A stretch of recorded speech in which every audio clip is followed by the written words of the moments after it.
और इसी मामले पर हम एक्सपर्ट ओपिनियन लेंगे। डॉक्टर सलमान शाह साहब, साबिक मुशीर वजारत ख़जाना, हमारे साथ मौजूद हैं। डॉक्टर साहब बहुत बहुत शुक्रिया वक्त देने के लिए।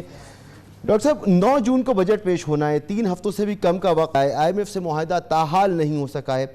अगर ये मुआहदा नहीं होता तो बजट में क्या मुश्किलात पेश आ सकती हैं? कैसा बजट आप देख रहे हैं?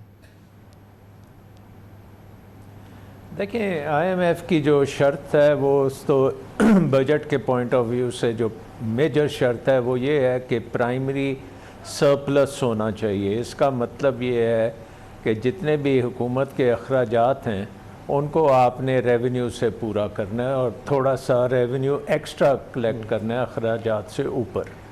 सो अभी जो आप आपस में बात कर रहे थे राना साहब के साथ, उसमें जो टारगेट बनता है गिवन के जो इस वक्त अखराजात चल रहे हैं या उसमें कुछ इजाफा करेंगे बजट में, तो वो एक रेवेन्यू टारगेट 9 ट्रिलियन का इस तरह का नंबर दिया जा रहा है कि जो नौ चाह रहा है कि FBR चाह रहा है कि 9 के टारगेट पर आ जाए हुकूमत करके 9.2, और ये टारगेट कम करने के बाद की बात है 2 जी।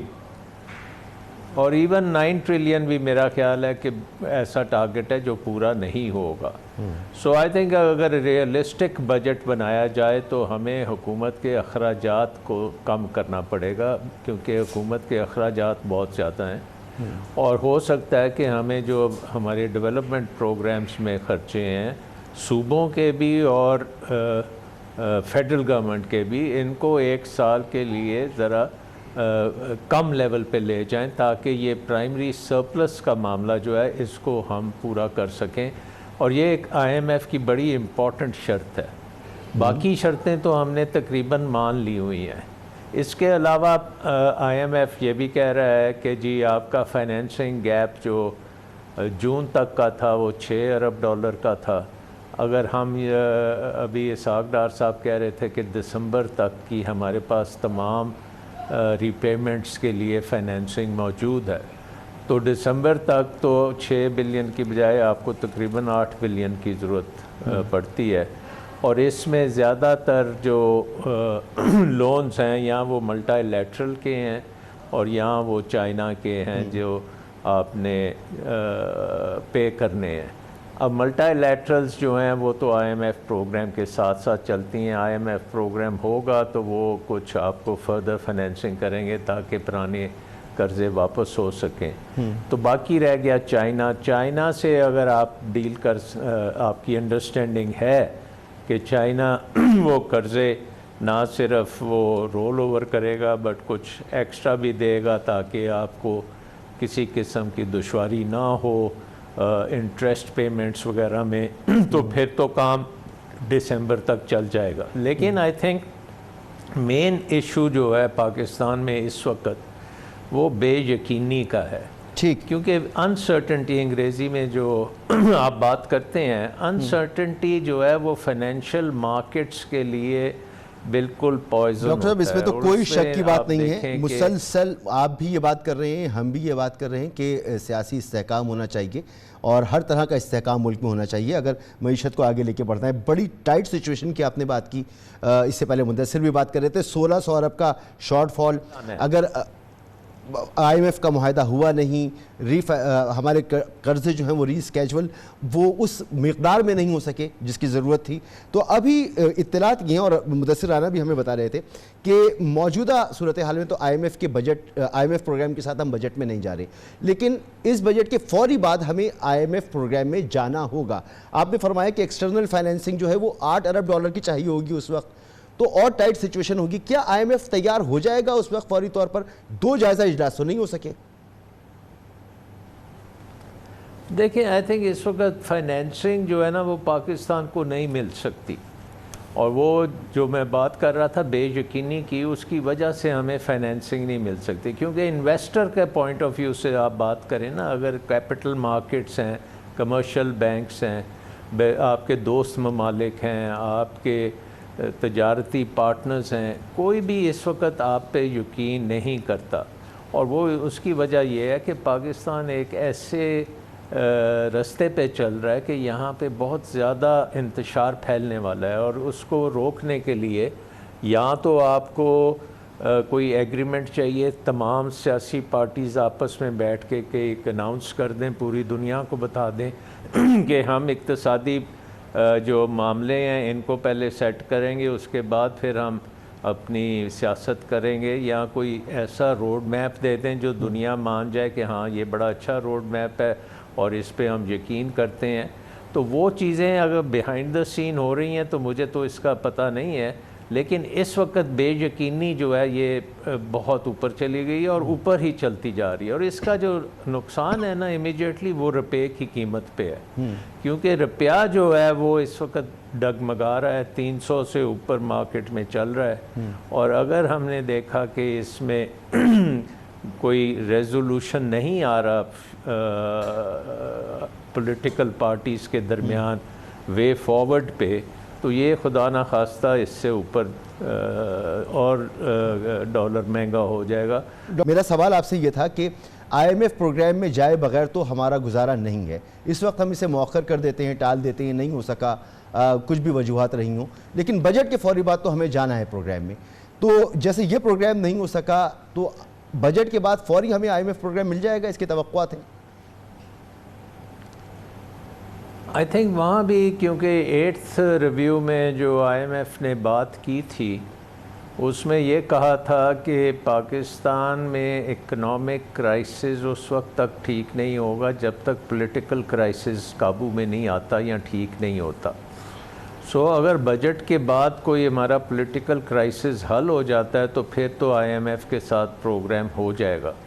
लेकिन अगर उस वक़्त भी यही बात हुई, यही टेंशन चल रही हुई और कोई समझ नहीं आएगी कि कॉन्स्टिट्यूशन के मुताबिक चलेंगे या क्या करेंगे, अदारे क्या करेंगे, जस्टिसेस क्या करेंगे, सो इससे वो बेयकीनी जो है वो रिज़ॉल्व नहीं होगी अनटिल ये सारे फैसले हो जाएं कि आगे अब कैसे चलना है। ये क्लैरिटी आनी बहुत ज़रूरी है। वन वे और दी अदर हमें क्लैरिटी में मार्केट्स मांग रही हैं, और वो अगर क्लैरिटी आ जाती है तो फिर IMF भी ऑन बोर्ड आ जाएगा। ठीक है, वो हमें बहुत मेहनत करनी पड़ेगी और उसके बाद हमें बेशुमार रिफॉर्म्स करनी पड़ेंगी जो खासी मुश्किल रिफॉर्म्स होंगी, क्योंकि हमने इकॉनमी का मुंह एक किस्म का टर्न करना है, मोड़ना है उसको। जिस तरह की इस वक्त इकॉनमी है, एक इनवर्ड लुकिंग इकॉनमी है, एक्सपोर्ट्स करती नहीं है, इंपोर्ट्स के ऊपर डिपेंडेंट है, चोक्ड हुई है, सप्लाई चेन्स टूटी हुई हैं। इस सारी चीज़ को बदलना है, आउटवर्ड लुकिंग इकॉनमी करनी है, कंपेटिटिवनेस लानी है, प्रोडक्टिविटी करनी है। तो ये चीज़ें एक तो है कि इसमें मेहनत बड़ी करनी पड़ेगी, बड़ी कैपेसिटी चाहिए, और सबसे बड़ी बात यह है कि पूरे मुल्क की सपोर्ट चाहिए। मुश्किल फैसले भी कर सके, जारहाना फैसले कर सके, जिसके बाद मईशत का रुख मोड़ सकती है। वज़ीर ख़ज़ाना पुरुमीद हैं कि IMF का मुआहदा हो या ना हो, पाकिस्तान डिफ़ॉल्ट नहीं करेगा। आपने भी जिक्र किया कि दिसंबर तक तो चले कैश लेंगे किसी तरीके से, तो ये स्टेटमेंट उनकी तरफ से आना, और बाकी आपने भी दिसंबर का जिक्र किया, इतना काफ़ी होगा? इत्मीनान होना चाहिए बस हमें कि पाकिस्तान डिफ़ॉल्ट नहीं करेगा दिसंबर तक? नहीं, बिल्कुल इत्मीनान नहीं होना चाहिए, क्योंकि there are 1001 things which can go wrong. अभी तो हमने ये भी देखना है कि जो हमारी सूद की किस्तें हैं वो भी हम पे कर सकेंगे या नहीं कर सकेंगे, और जो हमारे इस वक्त आउटस्टैंडिंग लाइबिलिटीज़ हैं वो इतनी ज़्यादा हैं कि उनके ऊपर हमारे पास कोई गेम प्लान है या नहीं है, क्या हम किसी से बात कर रहे हैं या नहीं कर रहे। अब हमारे दोस्त ममालिक मदद भी करना चाह रहे हैं लेकिन कर भी नहीं रहे। सो आई थिंक ये सिचुएशन जो है ख़ासी फ्लूइड है, इसमें कोई प्रेडिक्टेबिलिटी नहीं है, और अनफॉर्चुनेटली कॉन्सिक्वेंसेस जो हैं वो कौम के लिए बड़े ख़तरनाक हैं इस अनरिजॉल्व्ड सिचुएशन के।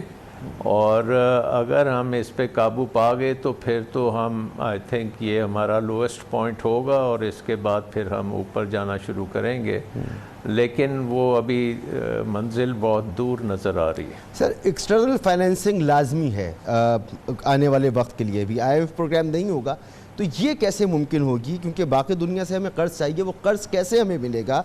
आलमी रेटिंग एजेंसीज जो हैं वो हमारी रेटिंग पहले ही काफ़ी कम कर चुकी हैं।